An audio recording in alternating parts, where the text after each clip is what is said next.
Hi, welcome to the Meme Team, where we talk about the logic behind virality, because marketing isn't just logic, it's culture, and our podcast decodes both. I'm welcoming another guest this week. His name is Moshe Isakian, a brand marketing strategist who's worked with Lego, Snapchat, Nike, and Toyota. Welcome, Moshe. Thank you so much for having me, Sonia. Yeah, of course. Excited to get talking. There's a lot that's been happening marketing wise. You and we've been going back and forth on ideas. So really excited for this episode. Yeah, likewise. I mean, I feel like we're finally bridging our Twitter world together. That's where we first met. I know, right? The original, like, marketing Twitter, crowd. Exactly. Well, cool. Let's just get started with the Cracker Barrel tweet, that I saw last week that was, a quote tweet about, a remodeling of, like, the East Wing, and they made a joke saying, "You probably don't want us anywhere near a remodel." And I thought that was just funny because it's, like, pretty much facing head on what everybody was making fun of them about and, like, all they got embroiled in, and I think humor is, like, one of the best ways to talk about things and, like, use to diffuse a situation, so the fact that they're, acknowledging it, like, head on, and just making people laugh with the joke, is, like, one of the best things that they could have done. Did you see this on Twitter?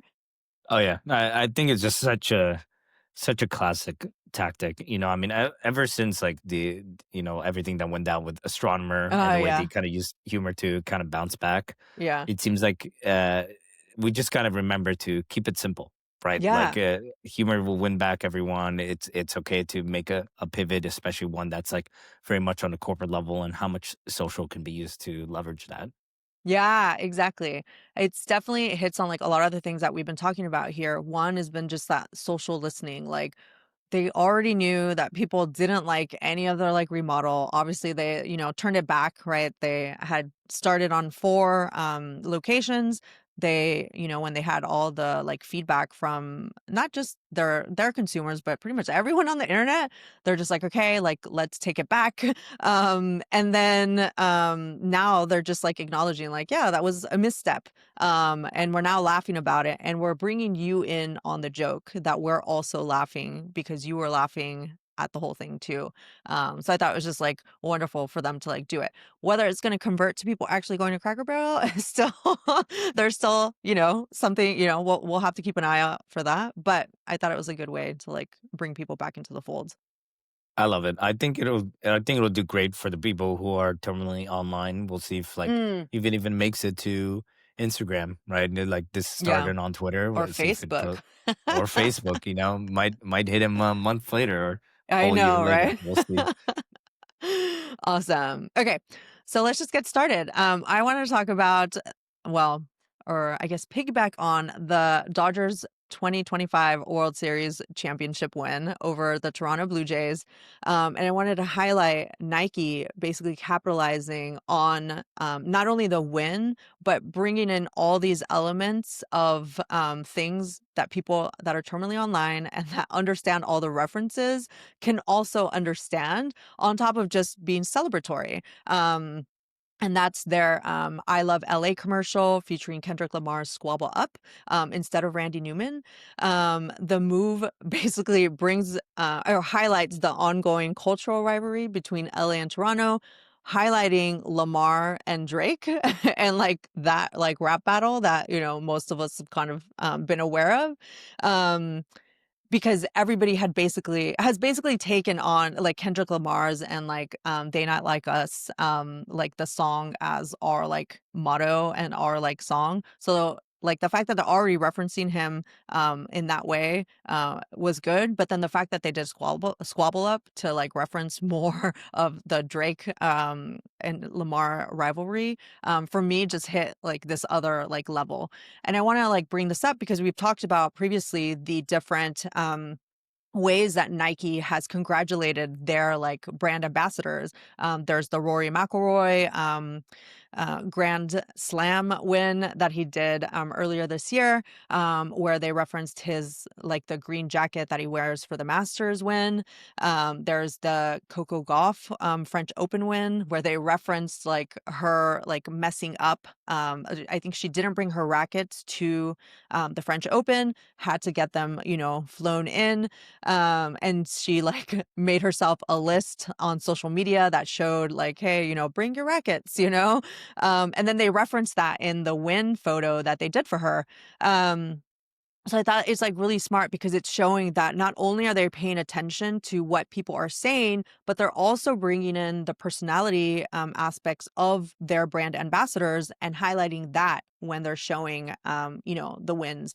And I think that that's like a really like smart way for them to show that they're in the zeitgeist. And I think Nike obviously can do that because they genuinely are, right? Like they're the biggest one of the biggest brands that athletes partner with, um, along with like Adidas and stuff. But they're the ones that are really like hitting those like just being really in like the social zeitgeist. So obviously you had to have seen this ad. Any thoughts? I You're mean, muted. like let's just be real. I'm a big Dodgers fan. I'm so happy that LA won. Like Yeah. it really did hit a different tone. I think Hmm. it was just like it really felt like an earned win. Like, and I also found it like interesting. It didn't really register with me until we kind of started talking about it. Is that wow? It really did invoke a lot of that, big cultural beef that has been happening, and it also made me think like, what would the Toronto Blue Jays version have been? Right? I Like know, right? this is Nike we're talking about, right? They must have Yeah. had two versions. Yeah. Would have been a Drake thing, all right? Or it would have been just like kind of celebrating this big legacy win that, the Toronto Blue Jays, I think was like 30 plus years they haven't Hmm. won a World Yeah. Series, right? So, but it just makes this very much LA coded. And I think Hmm. that's what's really cool for me is that thing like we want things that are more X coded in culture. And Hmm. that's what Nike is doing here, right? It's not just like we're not gonna refresh it. We're really gonna talk about it's like a comeback. It's something Hmm. big, right? It's really that monumental win, and it just speaks to how much, and also just it builds Nike's cred that they've been trying to do a lot more lately, which has been Hmm. very uh I'm trying to figure out the right word to say, but Hmm. very culturally in tune, real time, right? Like there's if you look back the marathon that Yeah. not the New Oh, York yeah, yeah. Marathon, but like having those billboards are very Yeah, the billboards. contextual Mhm. to the city, Mhm. right? That was something that I really liked in Nike before the pandemic. They were very much city focused, Yeah. focusing on what makes the culture of the city comes alive. Before it was just very much sports oriented, right? Mhm. When I was working with Nike a little bit, I remember that was their shift. They moved from city focus to more of a sports, men, women's, and fashion. So it seems like they're kind of coming back to their roots. This is Mhm. a great way of showing it. It obviously like resonates with it. It was funny even to see that a lot of people were referencing the the Kendrick and Drake squabble on their own, right? Even before the Yeah. Nike went up, right? So it just even wins in the hearts and minds of people who are already at it. Yeah, yeah, yeah. I think, what stuck out to me the most has been how they've been really trying to pay attention to what's happening in the culture, in order to have those discussions, right? I feel like a few years ago, Nike, I mean, it had kind of fallen out of favor. It wasn't, obviously it still had some of the top athletes, but, Steph Curry had gone to Under Armour. They'd lost a couple of like high profile, sports stars. And one of those things could be reasoned was because they weren't really in the culture. They were kind of trying to create their own, but weren't really bringing in those like references.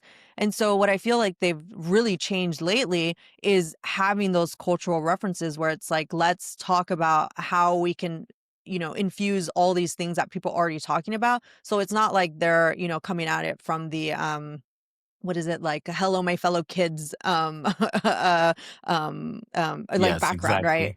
they're coming at it like, we're in this with you. Like, we're also listening. We're paying attention to what people are talking about. So it's more like cultural fluency as opposed to cultural appropriation, which Gen Z in particular can really suss out. That's part of a thing here that I want to show the stat that 73% of Gen Z have say they're more likely to buy from brands that show cultural awareness than That's other incredible. generations, which is wild to think about. It's like they want to be spoken to and they want to know that you speak their language. And if you don't, they don't want to buy from you, which, is a lot further than a lot of all these other brands, these other generations that I feel like with millennials, they kind of did it, but not to this extent.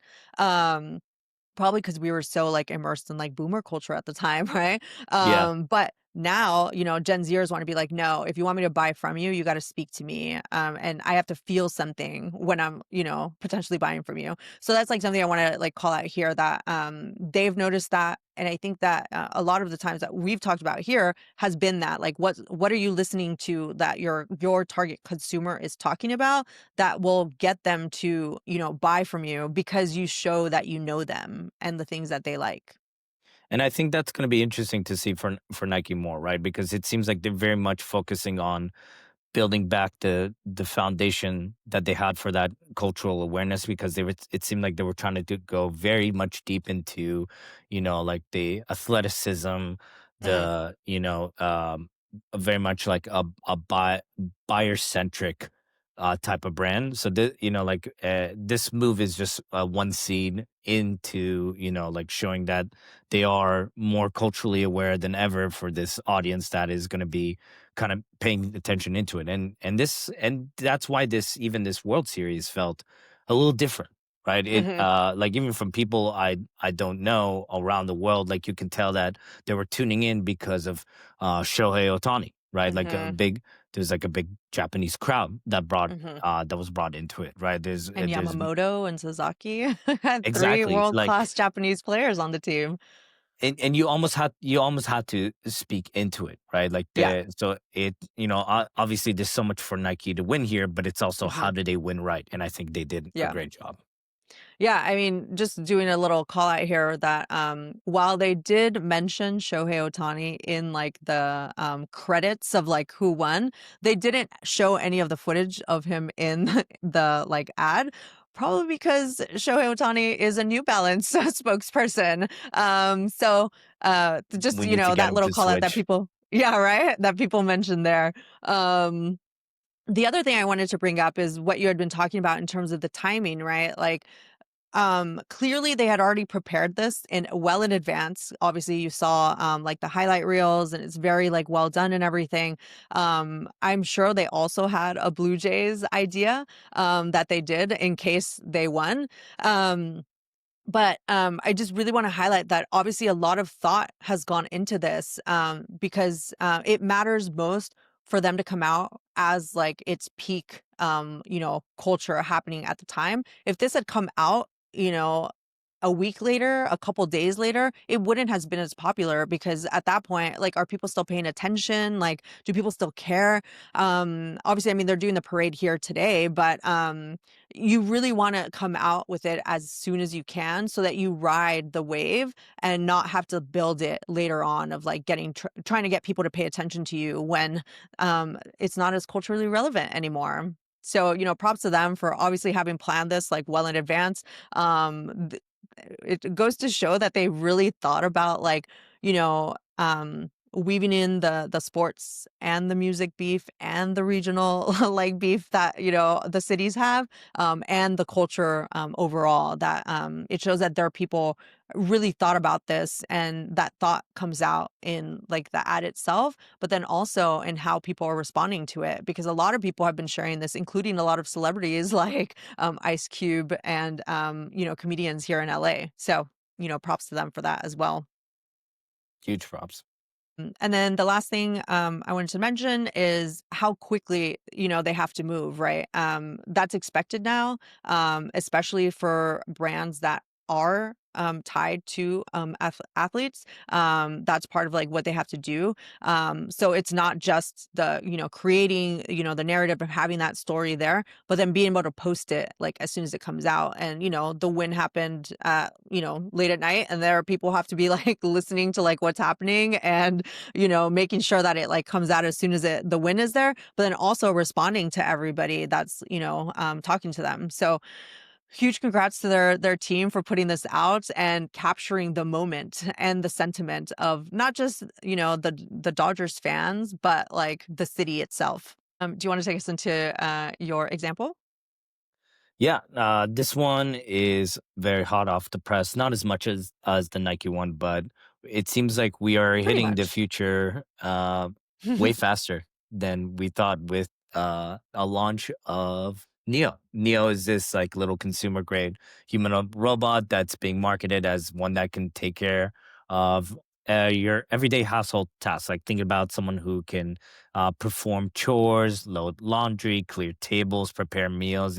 It has this like nifty looking like human skin sweater on it, and it's very motor able, like to Mhm, put it simply, like it can do very uh fine movements, so to kind of help out. And the way it was kind of launched was this very much I would say like reminds me of the ChatGPT billboard ads. It feels like something that it really speaks to human emotion, right? It's like it's being marketed as a human safe home robot. It's like showing like little soft design around like parents walking around like getting a little bit of help. Can you tell me a recipe I can make with this at home, right? So like it definitely feels like an extra helper that lives with you, like more of a lifestyle product rather than just like here's a Boston Dynamics style robot that's just invading your home, right? And I think it does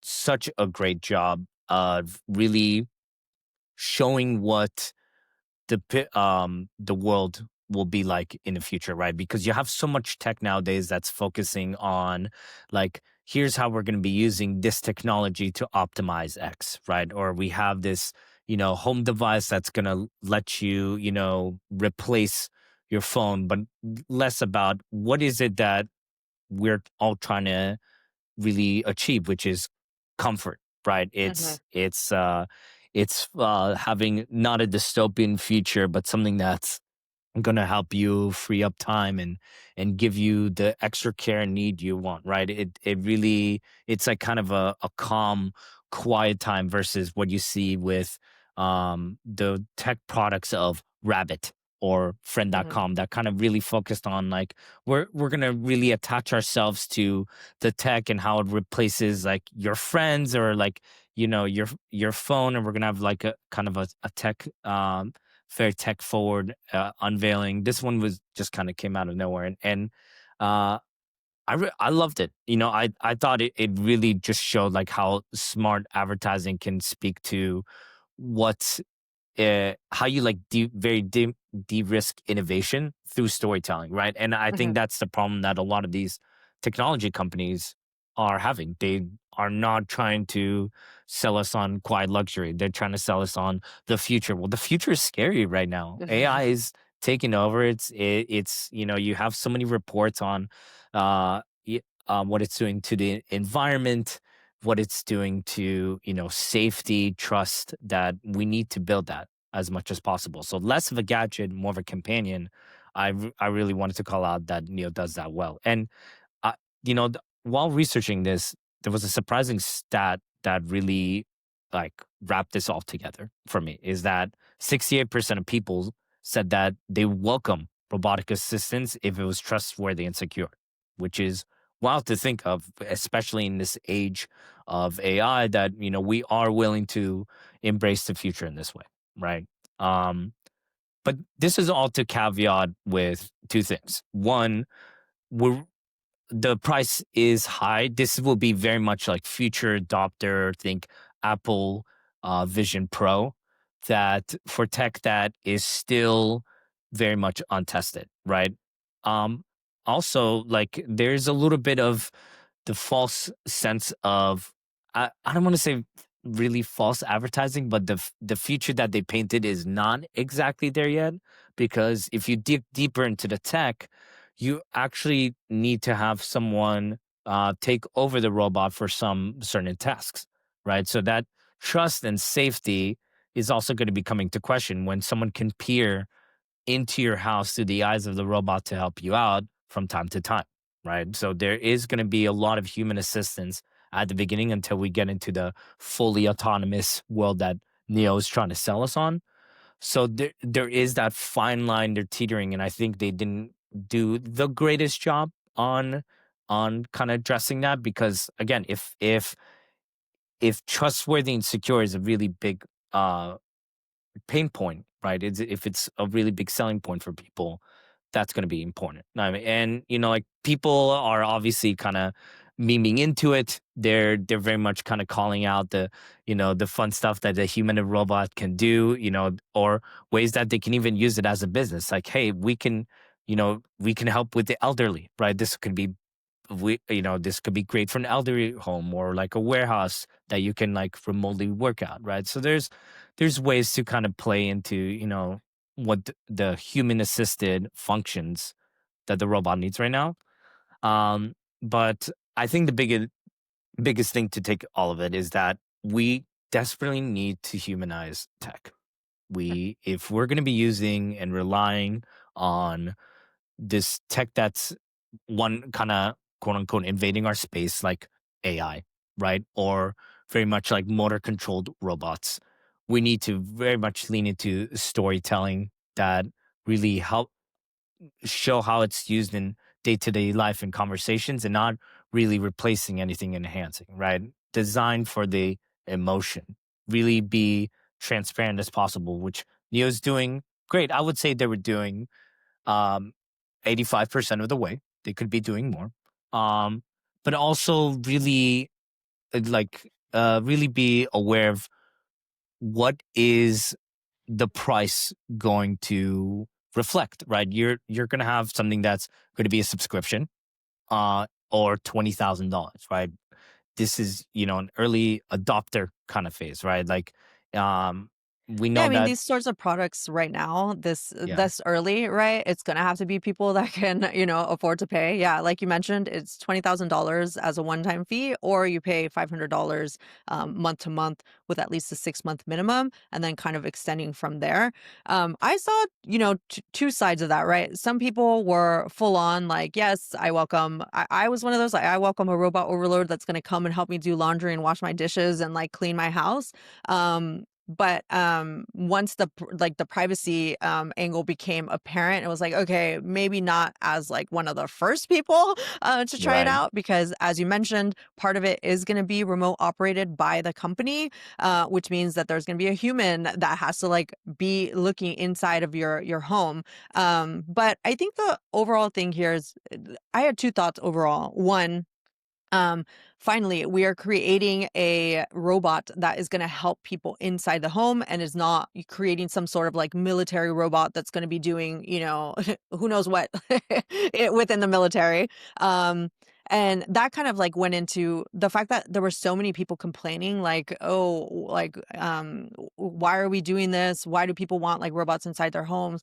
I'm like, the first thing I was thinking of was like, finally, like there's a robot that's going to come like help us do things that we know is like a problem or that people want help with, right? And it's not just creating AI to create another SaaS product or like a B2B enterprise, software, or, a friend, like necklace that like you talk to, but that like doesn't really have an actual purpose or use. right. Um it's like, hey, this robot is going to come in and help you like do the dishes and, do the laundry. I think that just in and of itself is like a novelty, because that doesn't seem to be what a lot of companies are trying to do, is like fix an actual problem that people have. So when I see the complaints, I'm like, why are you shitting on one of the few companies that's actually trying to help people? Of course, they're also shitting on like, Friend and like, Cluely and all that. Fine. But like, we're sending people into the arena to like, sending them into the arena to like fix the world and make things better. And like when a company finally does it, we just shit all over them. Like, come on, like I get that like, being a tech like pessimist is like very in right now. But like also we need to be highlighting what tech can do to improve people's lives. This is one thing. Like you mentioned, helping, seniors in like, in like the nursing realm, like that could be another thing that like probably would be an extension of this.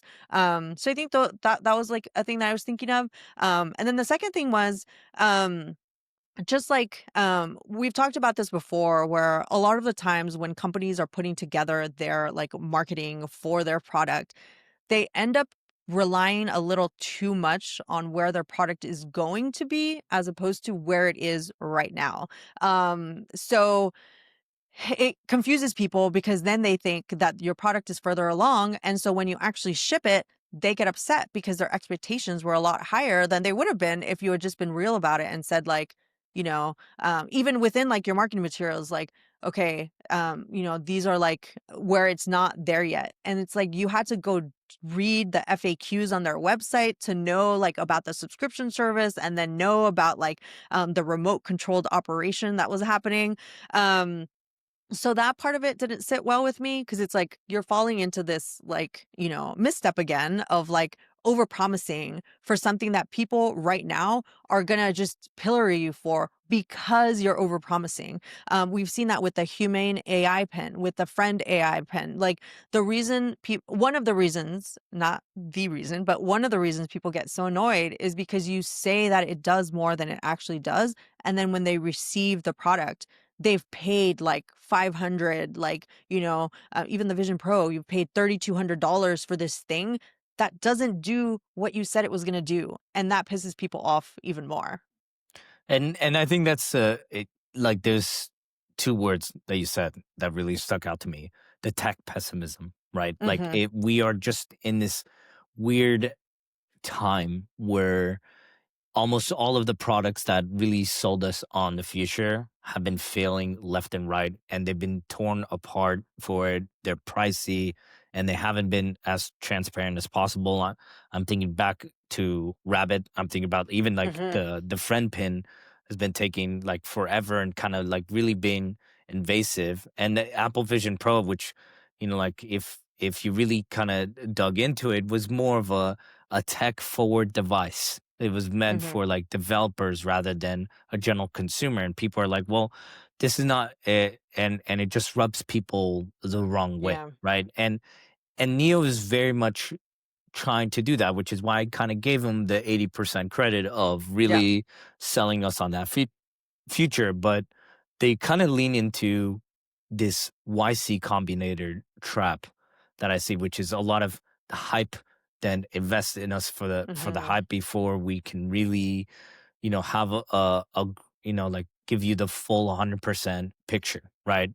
And that's a problem, right? And it's just it's like why I really praise, for example, the Meta Ray Bans for doing so great Mm. because that they're trying to go for more of a like an AR future, but they know the tech is very limited right now, and they're very much addressing that, right? Like Mhm. it's very incremental. They're focusing more on tapping into fashion culture first and making it very stylish to wear this before the tech can catch up, right? That's where Snapchat had the misstep with Mhm. spectacles, right? It was very much focused on the tech and not the form factor of having Mhm. these glasses on you, right? So apparently they're Um, coming back, right? With they're coming they're back. developing a new version. So I maybe was they've able to learned. test that version. Oh, Well, one of fun. them, back Uh-huh. when I was at Snapchat. But even Yeah. but even then, I noticed that the way it's still for developers, but they're starting to talk about their partnership with, I think it was like another eyewear company to kind of make it as stylish as Meta's, right? To help soften the sell, right? Mhm. Neo doesn't have that, right? Neo is a product of its own, right? A humanoid Mhm. robot. I don't think anyone's really kind of sold us on that. All we've seen is the the Boston Dynamic robots tumbling and Yeah, there doing their was stuff. that other robot, remember that it's kinda looks like lights that hang by your bed and that are supposed to help you with laundry. I don't it was like a couple I months back. Yeah, that one also I don't came across remember that my, one. yeah. It was, yeah, it was a weird one because it was like it was like 2, like, light fixture looking things that are over your bed, and, like, the video shows that, you dump laundry onto your bed and then it like folds up the laundry. So it turns out it was an AI video and it was more of Oh, a ideation type thing. yeah. But it is interesting that like laundry and like helping within the household does seem to be a thing that people are creating, right? Maybe that has to do with like the Jetsons having their like robot, that would like help them. She like mixed drinks for them and like helped raise the kids or whatever. So I do like that that's an aspect of the future that we are starting to see. Like we should be reaping those types of benefits. Like let's help humanity as much as possible, right? And doing chores is one of those jobs that nobody really wants to do, right? So come, be a robot that'll do that. I say. Yes, please. Um I'm ready for it. Exactly. Well, cool. So a couple lessons here that I had were that physical AI products are going to be marketed much differently than software AI. We saw that with like in the CEO like talking to like the robot himself and showcasing what it is that the robot does. So I do like that they were able to do that and to show that like what it is that the robot does. And then also it requires more customer education and like expectation management. Like you do have to like really walk people through like what's possible, what's not possible in order to set those expectations because otherwise people are just going to go into it thinking that the robot's able to do something that it can't.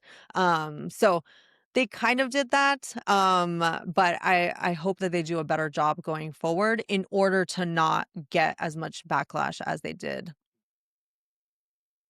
And like we'll see how the release is like. We'll see who kind of is will be one of the first early adopters, but they're probably one of the better ones that I've seen in the last few months. So hopefully the tech pessimism will go away with this and they can deliver. Yeah, here's hoping. Well, cool. The next topic I wanted to talk about was the Grammarly and into Superhuman rebrand. So we talk a lot about rebrands here because a lot of companies have been doing them recently and have been failing. So I want to talk about a company that actually did it well and for the better, I think. So Grammarly acquired email client Superhuman in July of 2025.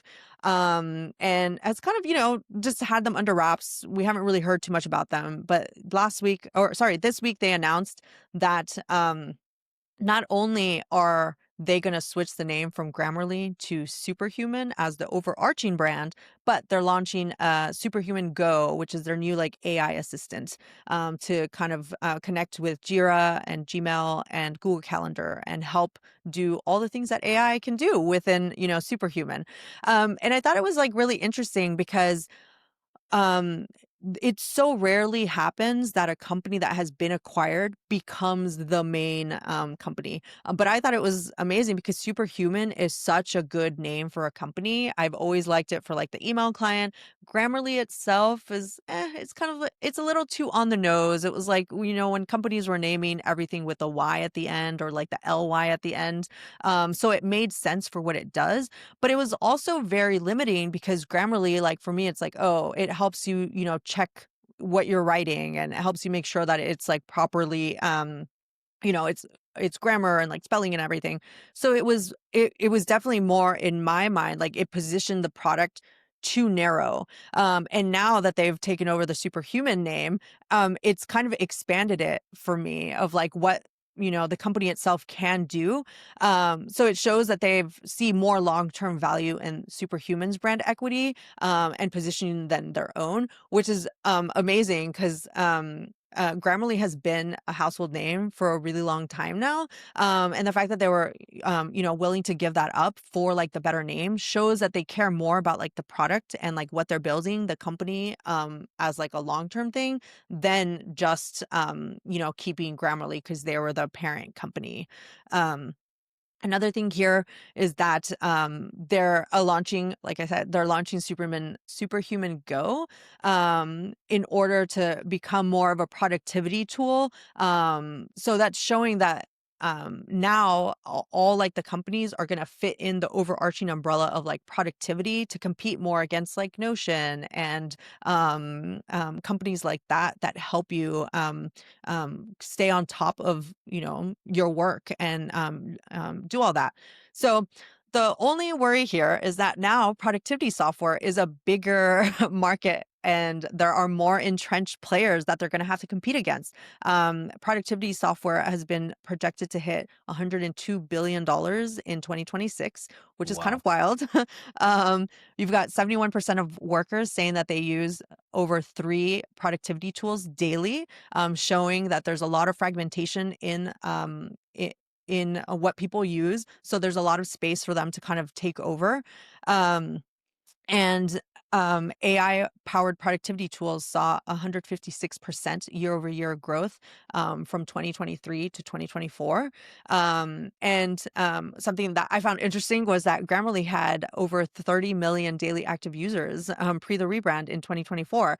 So that's kind of wild to think that like they had that many people using them on a daily basis. And I think that that's going to be a lot more now that, Superhuman has kind of taken over, or the name has taken over, but then also in the direction that they're headed. They got quite a bit of buzz for this announcement. So I'm sure that picked up a lot of users, or at least people that were interested in signing up to sign up this week purely because of the rebrand. So that's another thing to mention here, that because it did so well and it made so much sense, the rollout, the way that, the CEO and like the CEO of Grammarly, the CEO of Superhuman all came out to talk about it on social media, on, Twitter, shows that they put a lot of thought behind it, that everybody was involved. So the rollout itself went really well, I think. And they ended up getting a lot more press hits because they were able to talk about it in such a good way and explain why the rebrand made sense. And the last thing I'll mention is they also put out a little video about their new logo that shows like what it all means or like what it stands for. I think it's called Hero. They're calling the little icon Hero. And then it just kind of explained that it's the little like cursor for you to like, touch on, and it's a I little love like that. it has a head for you to like think. Um, so that was like really cool that they also put that much thought into the design of the new logo and then put out the explainer video to get a little bit more traction behind that as well.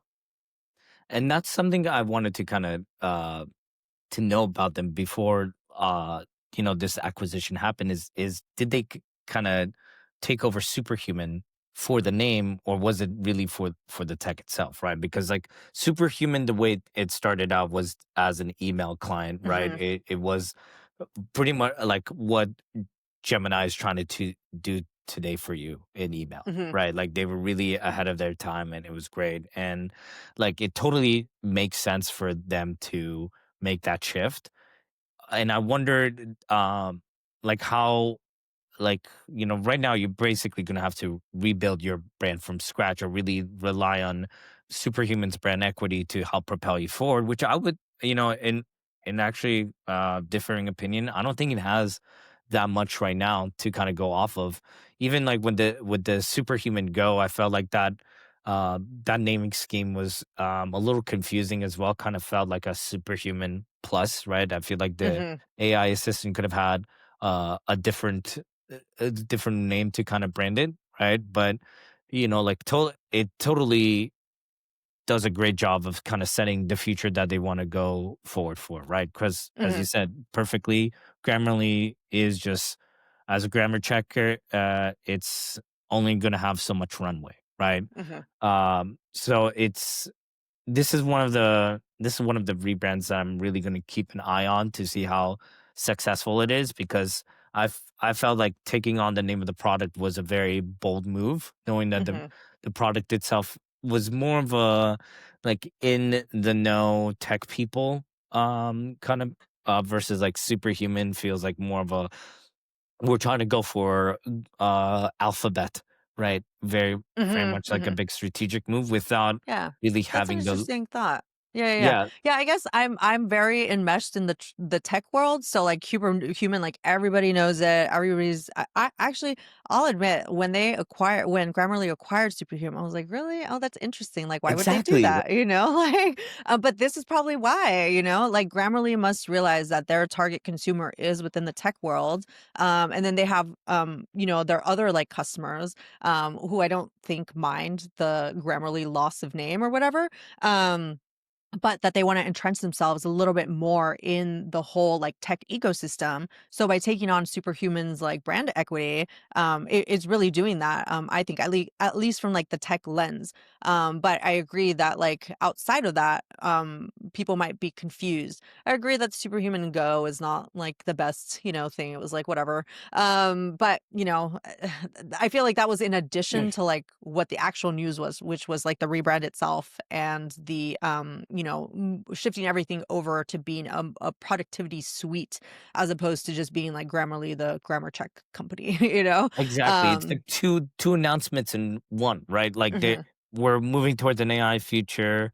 We're we're trading in our brand equity for another, right? Like obviously they paid a lot of money for Superhuman. It's mhm. just the issue is that Grammarly itself was so tied into what the product delivers, right? Yeah. Grammarly, grammar check, you know Mhm, it's mhm. association that Superhuman never really lined up with being, you know, email, Mhm. right? And now you're kind of trade that there's going to be that risk where people be like, okay, well, I thought I had like this this superhuman product mean I have a grammar checker still, right? Does it mean that what is the name of the email client now? It's because it was so it's like I very see, because 'cause very they've taken the synonymous. name for the company as opposed to leaving it for, like, the email client. Yeah, I think Exactly. that Like that's, this is the fair call Grammarly outs. product of Yeah. Superhuman, right? And Yeah, then yeah, there's yeah. a whole new name for the email Mhm. client that was not previously Mhm, Superhuman, mhm. right? That's where the confusion I think that you had initially is like, oh, I didn't expect them to kind of take that on, right? Like Yeah, but I mean, now I think in hindsight, it's more of a Grammarly reached the wall of like, okay, people know of us as a grammar check company. Now with AI, ChatGPT, even a call out here to Nathan's company Lex that like helps you write within like a Word doc, and then Gemini obviously within Google. It I guess saw the tea leaves and knew that like people weren't going to need a separate product to do that anymore. So they got to start thinking like, what is it that we can viably do going forward? And so they're like, well, if we become a productivity software to compete against Asana, to compete against Notion, then like we need to have an email client that like can help us. Though Asana and Notion don't have email clients, so that's like something different that they're offering. So it is interesting that they're going about it in that way as opposed to, just going out of existence because people realize that they don't really need a fancy grammar check anymore that they want to pay for. um, absolutely. yeah. Awesome. Do you want to do your the last one? Yeah. Speaking of brands and rebrands and going into it, we have PepsiCo's new corporate brand identity, which is pretty interesting. Uh, there's a lot of layers to it. Like I know there's like kind of an aversion to rebrands right now, but I think it very strategically, the more you dive into it, the more it makes sense, and it really just kind of paints the future that they didn't really have with their last logo, which it was just the name PepsiCo with a little globe at the end. But now they have this new corporate identity, which has this white P kind of framed with not just PepsiCo and what it's known for, the drinks, but it's actually all the different types of categories that they touch, which is food, drink, and sustainability. You have the orange represents the food, the blue water drop for drinks and the green leaf kind of that's it sustainability front. And it also has a tagline that is supposed to represent that the food, drinks, smiles all around it. It's very much like uh trying to have the logo be very much tell, not a little more tell than show, in my opinion. But I think it's doing a great job of just showing the full portfolio of what PepsiCo has versus like the Coca Cola brand, which is sometimes hard to tell who uh which sub brands they have underneath them, right? Like, and I think Pepsi really needed to do a great job of showing the branded house layer about all the stuff that they're kind of doing in the future, the depth that they're going for, like the snacks, hydration, performance, all of that. Um, the things that I kind of call to question is, did we need the tagline, right? Is Yes. that something that really, like, they're very much, this is a very like corporate level like storytelling, right? What they want to do, what their ecosystem that they're trying to bring together didn't really need to feel relatable with the world smile, right? Like, is this Hmm. are you trying to really like signal some purpose into it as well? I can't really think of any other logos that really do that, right?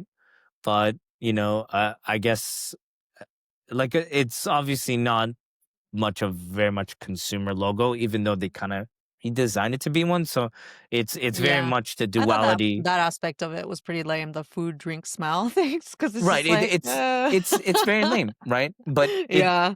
just like, I think this move comes twofold, right? Like, one, the portfolio, right? They have 500 plus brands, right? They really wanted to show where they have their eggs in, which baskets. But Mhm. also, like, one thing that I was looking into, what does brand design have to do with new generations, right? There's like when rebrands happen, right? With corporate rebrands like happen like this, with its really good design, it actually gets more favorability from Gen Z, like 27+%. Mhm. Kind of look more favorably at the company.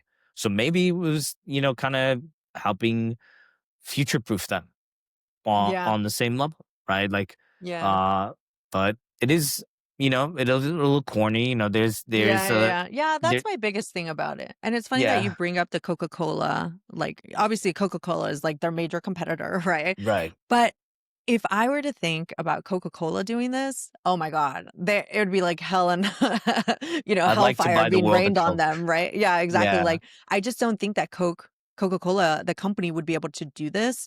Or should it? It shouldn't, right? Because it's the number one player. It already has all that brand identity. And the companies that are underneath it, like, I don't know, who cares? I mean, the only one I know that's like underneath it is like Topo Chico, right? And right. they just kind of put like a Coca-Cola company. I think like that's enough. That the smaller brands wanna be tied to it as opposed to Coca-Cola itself being tied to all these other brands, and that's what I think that it's diminishing here is, that Pepsi is doing to their brand is diminishing that by trying to tie it to all these other brands that, um, are not as big as, like, Pepsi Cola. I think the biggest thing that kinda like, I don't get is, like, so their old logo was a world, right? So they could have tied in Pepsi Cola, like, the world, and had that been the world that relates to all the other products that are in their it's just Pepsi Cola world or whatever. So they could have gone in that direction. They got rid of the colors, the red, white, and blue, which, like, made it, The for iconic me, colors, an yeah. iconic brand that, now it's like yellow, orange, and green. Like, what? And it's like a pastel happy green, or like colors. So that part of it, I was just like, what are you doing? You look like a Johnson and Johnson or like a healthcare brand, Right. and They're that part very of it much is like, focusing on a future, not the legacy that they're coming from, yeah. right? And I And think that's where a lot of yeah, companies have been failing. The whole Cracker Barrel thing, that's the huge reason why people hated it, was because it was getting rid of all their legacy brand to right. put in this like vanilla whitewashed, logo that nobody cared for. And the same thing within like the stores, right? Starbucks fight it, and made it boring. And it's so hard to, I can't even imagine trying to consolidate all of that. I think there could have been Mhm. a callback to the iconic colors, but Mhm. it is the just the nature of the fact that, like PepsiCo it has such a wide portfolio that they want to kind of do it all, right? Mhm. It's that you keep like a way to be it is to keep the colors plus the nuances, like really try to describe what each one stands for. And the tagline doesn't really do much for them, right? It's just like, Eh, for it's like really you gotta keep it simple, right? Like yeah. the globe was didn't do it much for me, in my personal opinion, right? Mm. But like it is, as we've kind of been talking about, it is really the rollout of all of these that Mhm. make such a big difference. Granted, this is a corporate identity, right? It is not meant to be very consumer facing, like especially for example when you apply to Kraft Heinz, right? Or Yum Brands, which Mhm. owns Taco Bell and Mhm. and Pizza Hut. They don't, their corporate identities as is, and you keep it, right? Yeah, Are that's true. we look at PepsiCo, we look at Coca-Cola, we look at Alphabet because they have such strong products that they built first, Mhm. that then they try to like separate and create this branded house with a whole new parent brand that kind of speaks to it. Why Yum Brands works is because it doesn't include, Pizza Hut, KFC, and Taco Bell, right? Kraft Heinz, you have an idea of what it kind of gets into, and the colors already do a great job. PepsiCo has always been in this weird space. And I think that's where they really try to pull themselves apart, right? To make that known, and maybe the colors wasn't doing it right. I mean, you look at Alphabet, if if I recall correctly, I don't have it pulled up, but it does have Google's Yeah. colors still, right? So it already kind of invokes that as well. Um, so like Huh. and it's very interesting to get into corporate identity, right? Is this gonna uh this gonna be on No, all the it's products, right? the red letters alphabet. That's funny. Alphabet is, yeah, but it's Mhm. still, but Google Yeah. does have I feel red in like it. they started it, and it had the colors, and then I guess it shifted. Um, Yeah. One thing I was gonna say is you're right, it's just like the corporate brand, which is probably why I didn't even hear about this until you told me about it. I was like, "Wait, what Pepsi rebrand?" I know, And you then so think I about went the to look Pepsi and I'm like, Max. "Oh." Yeah, Yeah. I'm just like, "Oh, okay." So maybe it was a good thing though, because I feel like more people would have been, angry about it. Then again, maybe the fact that people aren't out there saying that they should change it back, or, being negative about it means that it just kind of fell on deaf ears and that nobody really cares, which is kind of even worse if you think about it for them and like their brand identity and a brand awareness, and which is the whole purpose of what they were trying to do here, I think. Awesome. Okay, so let's head into takeaways. So for the Nike LA, World Series and Dodgers ad, I think the biggest thing there is that speed beats perfection. In terms Mm. of keeping on top of the culture, the fact that they had this ready to go shows that they had already been thinking about it, had infused these like cultural markers, that infusing the like Drake Lamar battle, the Toronto LA battle, and then putting it out there as like a LA loves like a Hollywood ending, right? Like really tying it back to the fact that LA and the Hollywood, it's right here, the movies, everything. So everything was just layered and layered on top of everything, and they were able to get it out fast. So that was like a huge win for me. And just to also just embrace it, being able to embrace what makes great stuff in culture, things that people will talk about, because the even if you look at the video without audio, right? It does a, it really hits on all the tones of the what makes the World Series inspiring, right? Like Hmm. the effort, but the music is just the creme de la creme, right? There's a Hmm. reason why it just does such a better job than Randy Newman's song, which is like more Hmm. of like an old style. I love LA, like maybe there could have been a different song to use back then, right? But Yeah. this one, it really just shows how much they're leaning into all parts of culture, not just one. Mhm. For my takeaway with Neo is really making sure that the storytelling lines up with the future that you're selling, right? Like, what is the biggest benefit that's going to be additive, that the optimism that you can get right away, right? And pair that with the transparency, not be afraid to really go deep on that transparency, because it's one thing to go 80% of the way, show what your product has, but if you kind of bury the lead as other brands have, and it's really just gonna bring back this era of tech pessimism that we're in, and make your product fail in the long term, right? And if you're trying to influence something and be groundbreaking on a cultural scale, like that Neo's trying to do with humanoid robots, versus like an an AI pin that is kind of latching to an already controversial space, you gotta be bold and innovative and be ready to disrupt. You got to really come in with an Apple mindset versus you're only paying for 70% of that future, then eventually it'll get to that place. Yeah.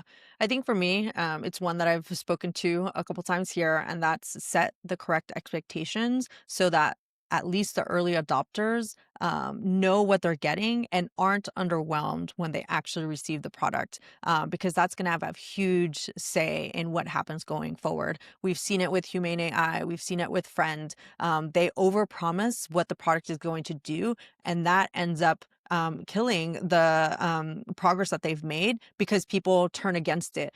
And the people that turn against it are your like early adopters and the people that want to like you, that want to actually use your product. So that's a huge hill to climb once you've already lost that trust.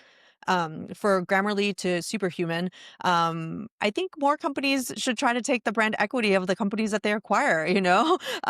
This was like a really interesting move, and it makes sense for Grammarly to see, the future, or like see what could be a possible future for them, which is kind of losing out because their product didn't keep up with the times. And so they're willing to take the Superhuman brand equity and like what it does in order to form a new company that does productivity software and puts them into a different bracket of who they're competing against. And they're able to do that because of this name change. So props to them for that, and excited to see what happens. It's not to say that it will be successful, but at least they're trying something. And I love that too. Like it makes complete sense for them to move away from just a grammar checker and this suite of products that they're trying to offer. And I think the most important thing here is to take into account is the naming aspect of it, right? Like when you are trading like this brand equity that you've had, and really shelving it completely for something that's like for a parent company you brought, you got to reinvest altogether and show what that future will bring, but also for the sub products that you have, because um, as long as Grammarly will always be remembered for being that grammar checker, it's something that could have still existed on its own. Even the AI assistant could have had its own sub branding instead of just being Superhuman Go. And as long as, and like the email client itself is going to be a little bit confusing as well. So it really does matter, right? Like to the vision that you're you're painting. So consider that risk, right? And really playing into it well. And I guess we'll see how that suite of products goes in future. And for my Pepsi rebrand is really just being aware of how much your design is going to communicate everything that you do, right? Like it's one thing to just have a nice rollout, but you got to think about how corny might show up to the consumer, right? If you're gonna have this, kind of like a little bit more of a uh, uh, vertical logo that has a food, drink, smile tagline, most people won't really pay attention to it. Well, they remember this, PepsiCo. You're trying to kind of trade this legacy for this future. You're also kind of teetering this fine line in a time that's a little bit weird. So, yeah. Yeah. I think for me, the takeaway is the opposite of the Grammarly one, which is like, don't give up your like main brand to kind of bring in all these others. If it's not going to make sense to the end user. I think the logo could have, kept the world and maybe updated the colors, or the opposite. Updated the colors, but no, wait, sorry, you could have kept the logo and updated the colors, or changed the logo but kept the like Pepsi like colors. So at least you're still tying it back to the original brand. That's the one that most people know of more, in order to kind of ease into like the change and still, get the attention for doing the rebrand, but then also for using the Pepsi brand to like maintain that same brand awareness that is the whole point of what they're trying to do here. Right, Well, exactly. awesome. Awesome. Well, thank you so much for joining me, Moshe. Where can people follow you? People can follow me on LinkedIn and Twitter, where I always like to share my marketing hot takes and thoughts like this. And yeah, Awesome. And then please make sure to follow the Meme Team at Meme Team Podcast on Spotify and Instagram, and then at Meme Team Pod on YouTube. Thank you so much. thank you for having me.